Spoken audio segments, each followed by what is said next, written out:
Twende. Ili tumjue yeye aliye wa kweli. Yeye aliye wa kweli. Sisi tuko ndani ya mwana wake yeye aliye wa kweli. Ndio. Ndani ya mwana wake Yesu Kristo. Huyu ndiye Mungu wa kweli na uzima wa milele. Haleluya. Amina.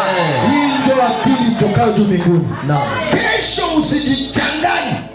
Unasikia mtu anakuambia nashie tuna hii akili. Anatia ile picha ya ule bwana hapa.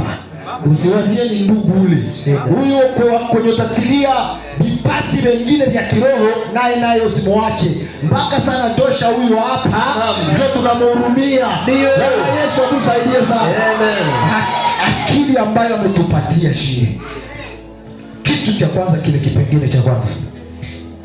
Kipengele cha pili. Tupatie kitabu cha Timotheo wa pili 3:13.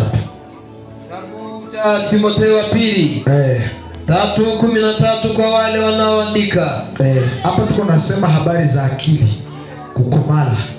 Twende. Haya, inasema hivi. Ndio. Na pasipo shaka siri ya utawa ni kubwa. Timotheo wa pili 3:13.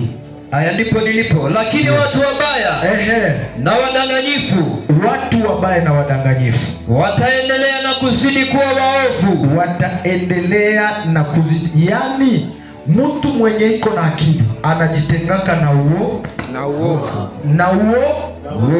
Usijichanganya kujitia muimani lakini ungali najitia muovu. Yani ukiendelea kujitia muovu au yapata hii akili tokao juu. Na Mungu ananifuata vizuri. Ndio. Twende, inasema nini? Haya, inazidi kusema.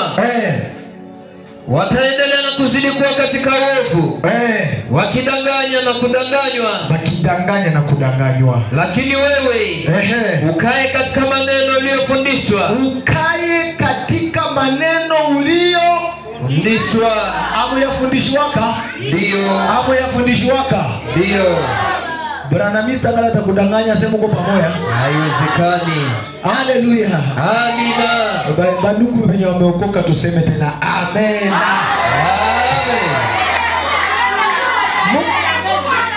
Biblia iko nasema nini? Ndugu wenye tayari mumekwisha kupata akili kutoka juu mbinguni, mtajitenga na uovu, ukae katika maneno uliyofundishwa. Utaendelea na kama vile yenye tulisha tayari kufanya nini? Kukudisha. Tulisha kutia amo shindano kutoka juu mbinguni, na ile dawa tulikuwa injecte itakuwa na kukinga kumarazi yote. Marazi ya kutoka kumadini mabaya, mafundisho mabaya. Ukae katika mafundisho uliyofundishwa.